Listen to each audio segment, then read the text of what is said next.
Alors après une semaine passée à arpenter les ruelles de la Libération, qu'est-ce qu'on en retient? Eh bien pour nous, la Libé, c'est avant tout l'art de bien manger. Et moi j'aime bien parce qu'ici, si tu veux, il y a vraiment des gens qui savent de quoi ils parlent. C'est pas du tout comme au supermarché, tu arrives, voilà, tu as vraiment un vrai contact, tu peux demander des recettes, des conseils de cuisson, voilà, tu peux tout tâter le produit. Salut, ça va? Bon, t'as quoi de beau là? Faut que tu m'expliques un peu.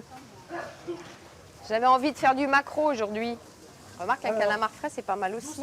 Le maquereau, il est pas mal parce que c'est du petit, c'est pas du maquereau espagnol, donc c'est vraiment bien. D'accord. Après, tu as des beaux rougets qui sont rentrés et des beaux loups. Moi, je te fais les filets. Qui c'est qui cuisine? Bah, c'est moi. C'est toi? Alors après, tu fais comme tu le sens. Ouais. On peut faire un portefeuille, on peut faire un papillon, comme tu veux. Ok. On va travailler dessus le portefeuille, on enlève l'arête centrale. Ouais.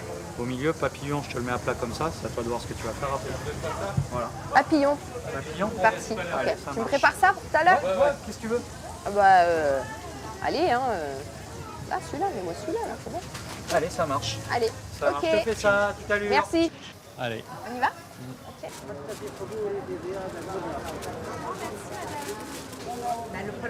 Bon, et là, je t'emmène chez Claude. Claude qui fait des panisses. Je suis sûre que tu n'en as jamais goûté des comme ça. Ah bah, certainement Ah ouais, pas, non. regarde, il a déjà sorti les petits cornets. Oui, après on vous les vend. D'abord vous goûtez si ça vous Là, plaît. vous les goûtez, et puis après, une fois que vous les avez goûtés, vous les avez adoptés, vous les achetez. Voilà. Et voilà comment vous êtes fait avoir. Oui, ça va. C'est ça. La Libé, c'est aussi un quartier très animé, très vivant, au passé riche et en plein développement.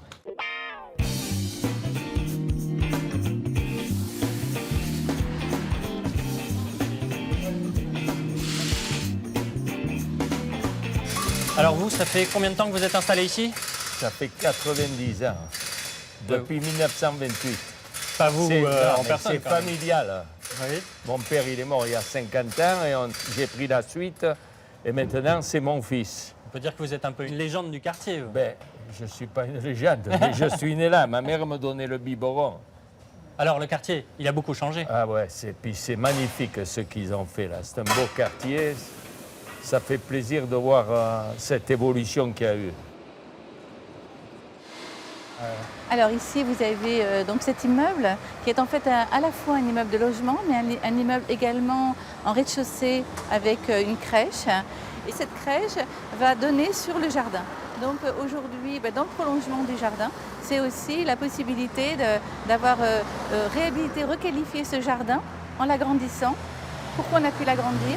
Simplement parce que les voies de circulation que vous avez derrière vous, qui sont au nombre de 3 aujourd'hui, eh bien demain seront simplement une voie de circulation qu'on appellera en semi-piétonisation, et les 2 autres voies de circulation vont passer de l'autre côté du jardin. Et puis on a surtout appris que la Libé, c'est le centre de Nice, le vrai centre de Nice et donc du monde. Le vrai centre de Nice, c'est la place de la Libération et je le revendique haut et fort.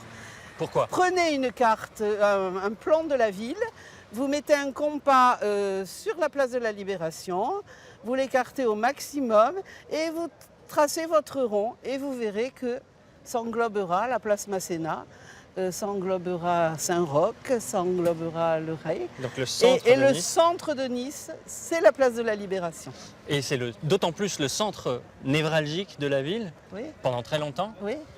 à cause de cette gare du Du Sud. train d'épines qui alimentait les Niçois parce que, en plus, pendant la guerre, etc., c'était voilà, les gens qui habitaient à Entrevaux, les paysans, à Entrevaux, à Nottes, ils descendaient avec leur panier, leur cajot, comme on disait avant, chargés de châtaignes, Et ils de alimentaient la pommes, ville. voilà.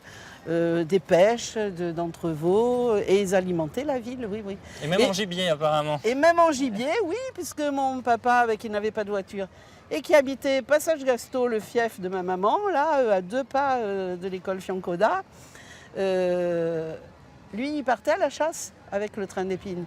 À la chasse en train. À la chasse en train. Et alors il ramenait Voilà. le gibier dans le train. Il ramenait le gibier dans le Mais train. ça devait sentir bon. Mais ça sentait pas bon. C'est pas mauvais, pourquoi ça sentait? Je Parce sais que pas, moi.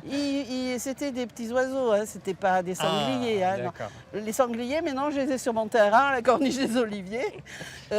Tout ça a bien Plus changé. besoin de prendre le train d'épines pour les tuer. Voilà, c'est la fin de nos aventures dans le quartier de la Libé. Évidemment, il resterait encore plein de choses à découvrir. En attendant, vous pouvez revoir ces émissions sur notre site internet paca.france3.fr. Et tout de suite, votre journal régional.